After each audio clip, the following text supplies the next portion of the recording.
출애굽기 30장 17절에서 38절입니다. 키워드는 물두멍과 관유와 향, 하나님이 구별하신 것, 거룩한 교회를 지키는 법입니다.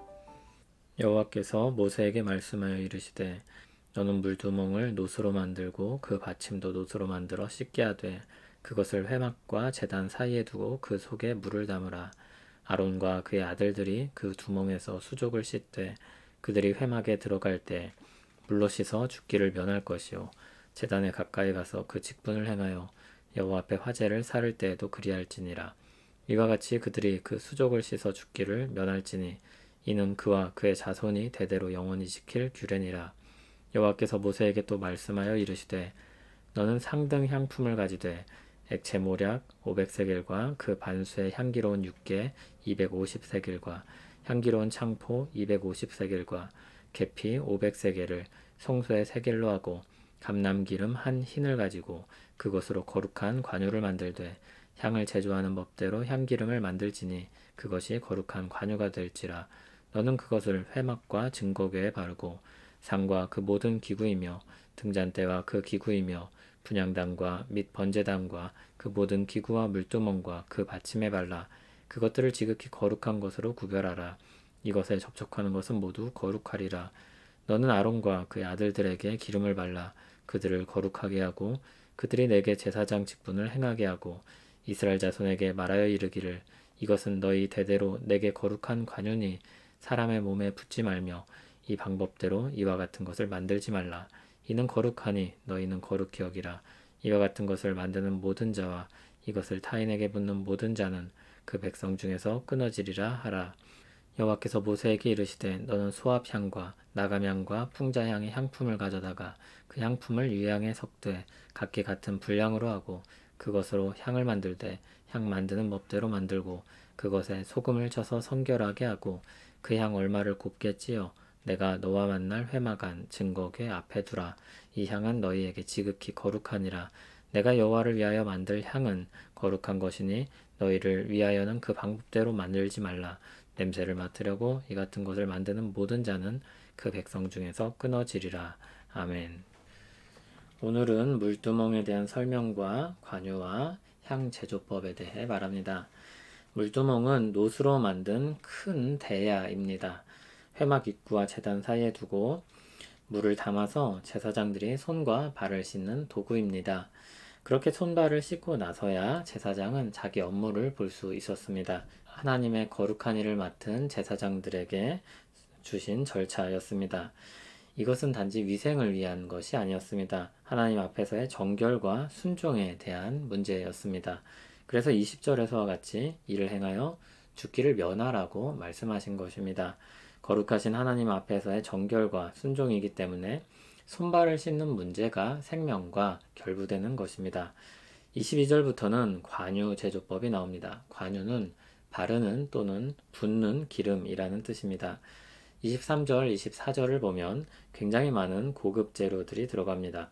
이 재료들을 써서 향이 나는 기름을 만듭니다.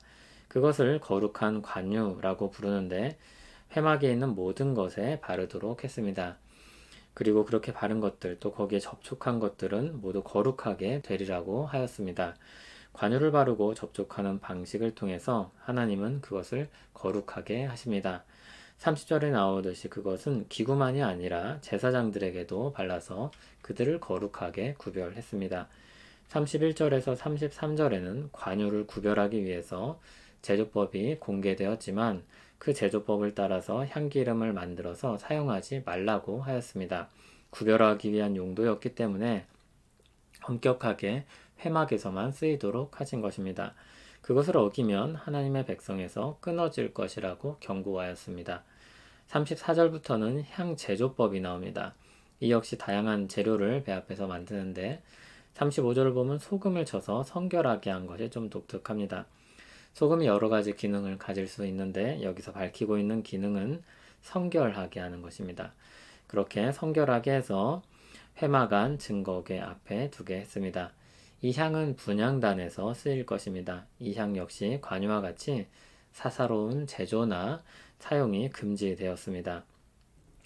관유와 향에 대한 설명을 보면 그것이 하나님께 거룩하게 구별된 것이기 때문에 다른 곳에서 쓰일 수 없다고 말씀합니다. 아예 제조까지도 금하셨습니다. 37절을 보면 각 사람들이 자신들의 욕망을 위해서 이것들을 만들고 사용할 수 있다는 것을 하나님이 아셨습니다. 하나님께 속한 것이기 때문에 이것을 구별한 것인데 그것에 욕심내지 말라고 하나님께서 금지시키신 것입니다. 사사기를 보면 한 레위 청년이 미가라는 사람에게 제사장으로 고용이 되는 장면이 나옵니다. 제사장을 사유화하는 것입니다. 그가 자신의 집에 거하면서 자신을 위해서 제사를 드리고 기도를 하면 더 복을 받을 수 있겠다는 계산을 한 것이죠. 그런데 이 계산의 치명적인 문제가 무엇입니까? 복은 제사장 때문에 오는 것도 아니고 그 절차 때문에 오는 것도 아닙니다. 복은 하나님 때문에 주어지는 것입니다. 그는 오히려 하나님께 불순종하고 있었습니다. 하나님이 금지하신 일들을 하고 있었습니다. 너무 자연스러운 상황이라는 생각이 드는데 그의 집에는 우상들도 있었습니다. 그는 참된 신앙을 가지고 있지 않았습니다. 하나님은 자신을 위한 여러 신들 중에 하나였던 것 뿐입니다. 그는 하나님이 거룩하게 구별하신 제사장을 자신의 소유로 삼으면 자신에게 복이 있을 것이라고 착각했습니다. 하나님이 거룩하게 구별하시고 자신에게 속하게 하신 것 중에 또 무엇이 있습니까? 특별히 신약시대에 구별한 것은 무엇입니까? 주님의 교회를 하나님은 거룩하게 구별하십니다. 에베소서 5장 26절 27절은 이렇게 말씀합니다. 이는 곧 물로 씻어 말씀으로 깨끗하게 하사 거룩하게 하시고 자기 앞에 영광스러운 교회로 세우사 티나 주름 잡힌 것이나 이런 것들이 없이 거룩하고 흠이 없게 하려 하심이라. 그렇게 구별하신 주님의 교회입니다. 그런데 이 교회를 자신을 위해서 이용하려는 사람들이 있습니다. 그것은 경찰의 집을 도둑질 하려는 것보다도 훨씬 더 위험하고도 어리석은 일입니다. 그러면 주님의 교회를 어떤 개인이나 집단에 휘둘리지 않도록 하는 방법은 무엇이 있을까요?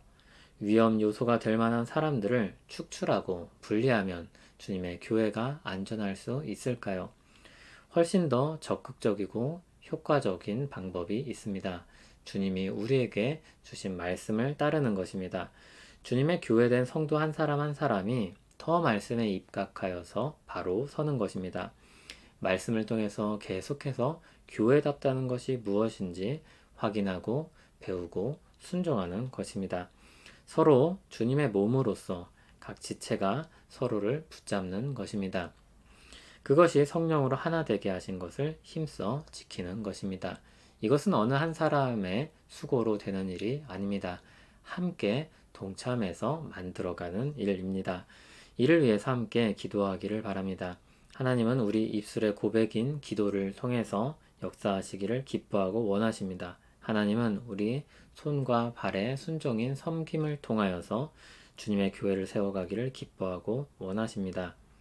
이를 위해 함께 동참하는 우리 모두 되기를 소원합니다. 예수 그리스도 안에서 우리를 깨끗하게 하시고 거룩한 교회로 부르신 은혜를 찬송합니다. 머리 대신 예수 그리스도를 붙잡고 몸된 교회를 세우길 원합니다.